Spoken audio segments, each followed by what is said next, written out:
तुम मुझे नजरअंदाज नहीं कर सकती, ये अब तक समझ लेना चाहिए तुम्हें। बाद में बात करते हैं। अभी बात करेंगे आयशा।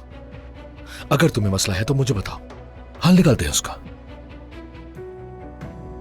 लेकिन अगर तुम इसी तरह का रवैया रखोगे तो कुछ भी ठीक नहीं होगा।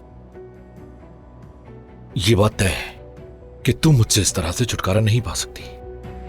मुझे बताओ मसला क्या है? मुझे जाना है, ऑक्शन की तैयारी भी करनी है। अभी ऑक्शन को भूल जाओ आयशा। मेरी आंखों में देखो। मैं ये जानता हूं कि तुम ऐसा क्यों कर रही हो।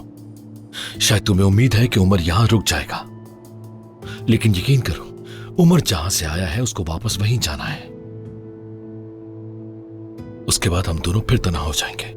इसलिए जो भी कदम उठाओ सोच समझ कर उठाना। मत भूलो कि तुम्हारे सामने कौन खड़ा है, और वो अंगूठी हर हाल में पहननी पड़ेगी तुम्हें। मुझे इससे कोई फर्क नहीं पड़ता कि तुम क्या सोचती हो। तुम्हारे लिए बेहतर है कि समझ जाओ।